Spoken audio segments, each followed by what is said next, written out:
उत्तर प्रदेशमध्ये एका मजुरावरती पोटच्या मुलाला विकण्याची वेळ आली आहे। फक्त 20,000 रुपयात बापानं मुलाचा सौदा केलाय। मात्र या मजुरावरती ही वेळ आलीच का? पहा।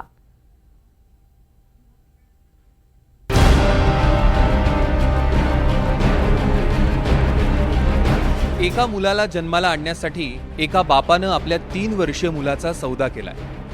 ऐकायला थोडा अजब वाटेल, पण उत्तर प्रदेशातल्या कुशीनगर भागात हा धक्कादायक प्रकार घडलाय।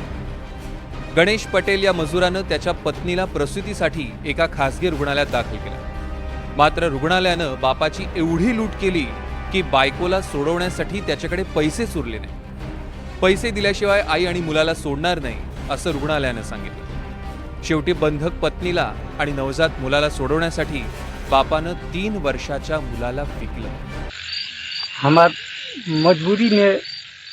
अडचणीमुळे मला मुलाला विकून पत्नीला सोडावं लागलं। मुलाच्या प्रसूतीसाठी पत्नीला रुग्णालयात भरती केलं होतं। त्यांनी पत्नीला बंधक बनवलं होतं। मग काय करणार? 4,000 रुपये देऊन सोडवून घेतलं, 20,000 रुपयांना। मुलाच्या बदल्यात बापाला 20,000 रुपये मिळाले। त्याच पैशातनं त्याने पत्नीची सुटका करून घरी आणलं। मात्र मुलगा घरी नसल्यामुळे आईच्या जीवाची घालमेल झाली। बुधवारी मुलगी झाली, मला तिथे भरती केलं होतं। नंतर पैसे भरल्याशिवाय सोडणार नाही असं त्यांनी सांगितलं। 20,000ला मुलाला विकून 4,000 रुपये रुग्णालयात दिले। नंतर त्यांनी मला सोडलं। 4-5 मुलं आहेत, पण खाण्यासाठी काहीच नाही। 4 दिवसापासून मुलांनीही काही खाल्लं नाही।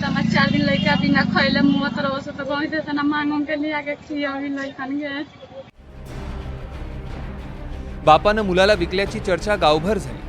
घडल्या प्रकाराची माहिती पोलिसांपर्यंत पोहोचली, पण पीडित कुटुंबाला मदत करण्याऐवजी एका पोलिसानं बापालाच धमकावलं। पोलिसांनी गणेश पटेल यांच्याकडून 5,000 रुपये उकळले। हा प्रकार गावकऱ्यांना समजल्यानंतर प्रकरण अधिकच तापलं। गावकऱ्यांनी आई आणि मुलासकट पोलीस अधीक्षकांकडे धाव घेतली।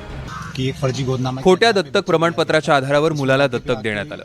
मात्र आम्हाला माहिती मिळाल्यानंतर रात्रभर अभियान चालवून मुलाला ताब्यात घेतलं गेलं आणि मुलाला त्याच्या वडिलांकडे सोपवलं। सोबतच या प्रकरणात गुन्ह्याची नोंद करून 5 जणांना अटक केली आहे। मध्यस्थी करणारा आणि मुलगा दत्तक घेणारा दोघेही अटकेत आहेत। पोलिसांनी प्रसूती केंद्र चालवणाऱ्या महिला डॉक्टर सोबतच आणखी 5 जणांना अटक केली। मुलाला विकणारा दलाल आणि खरेदी करणारा व्यक्ती देखील अटकेला। मात्र फक्त 20,000 रुपयांसाठी पोटच्या मुलाचा सौदा करण्याची वेळ एका बापावर येते, हे फारच वेदनादायी आहे। Bureau report, NDTV Marathi.